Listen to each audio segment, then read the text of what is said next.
এই ভিডিওটা যদিও একটা অভিনয় ছিল, তারপরে কথাগুলো একদম বাস্তব। ভিডিওটা দেখেন, তারপরে আপনি বুঝবেন। কই গেছিলা তুমি? গেছিলাম হুজুরের কাছে তাবিজ আনতে। তাবিজ? তাবিজ কিসের জন্য? তাবিজ কিসের জন্য বোঝো না? বাসায় তো পেরেশানি দূরই হইতেছে না, একটার পর একটা লেগেই আছে। সেই জন্যই তাবিজ টানছি। ধরো, এই তুমি গলায় বাইন্দা রাখো তো, এটা গলায় বাইন্দা রাখলে সব পেরেশানি দূর হয়ে যাবে ইনশাআল্লাহ। মা, আমার এক কাপ চা বানায় দাও না মা। আপনি তো সারাদিন কিছু করেন না, আপনি তো নিজে একটু বানায় নিতে পারেন না? তা না বাদ দিয়ে সারাদিন একটার পর একটা এটা দাও, এটা দাও, এটা দাও, এটা দাও, চাই আরে! থাকেন। আই তুমি চুপ করো, আনারে করো না তো। এই, আমি না আমার স্বর্ণের আংটিটা ড্রেসিং টেবিলের উপর খুলে রাখছিলাম, এখন না খুঁজে পাইতেছি না। তুমি কি দেখছো? না তো, আমি তো দেখি নাই। তুমি হারাই ফেলছো? হারাইবো আবার কেমনে, বুঝলাম না তো। তুমি কি দেখছো? এই যে কতদিন ধরে তাবিজটা আইনা দিছি তোমারে, হ্যাঁ 1 মাসের উপরে হইলো, এখনো পর্যন্ত কোনো পেরেশানি তো দূর হইলো না, উল্টা একটার পর একটা লেগেই আছে। তাবিজ কি কাজ করতেছে না?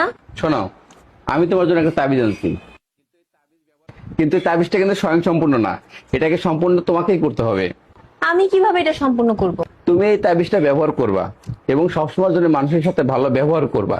যখনই ভালো ব্যবহার করবা, তখন এই তাবিজে একটা ফু দিবা। বৌমা, আমার এক কাপ চা বানায় দাও না মা। হ্যাঁ মা, দিচ্ছি। আমি আপনাকে সুন্দর করে 1 কাপ চা বানিয়ে দিচ্ছি। তোমাকেও কি 1 কাপ দিব?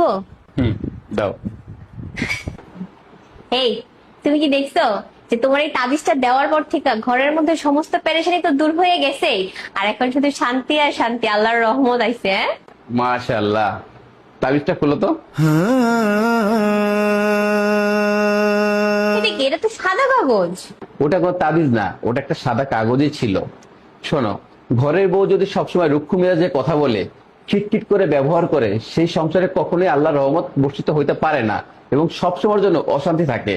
আর ঘরের বউ যদি সবসময়ের জন্য ভালো ব্যবহার করে, সবার সাথে মিষ্টি করে কথা বলে, সেই সংসারে অটোমেটিকলি আল্লাহর রহমত বর্ষিত হয় এবং সেই সংসারে শান্তি আর শান্তিই থাকে। এটার জন্য কোনো তাবিজ লাগে না, শুধু ঘরের বউ মিষ্টি ব্যবহার করলেই যথেষ্ট। তুমি ঠিকই বলছো। আমি আমার ভিডিওটা ভালো লাগলে শেয়ার করতে ভুলবেন না।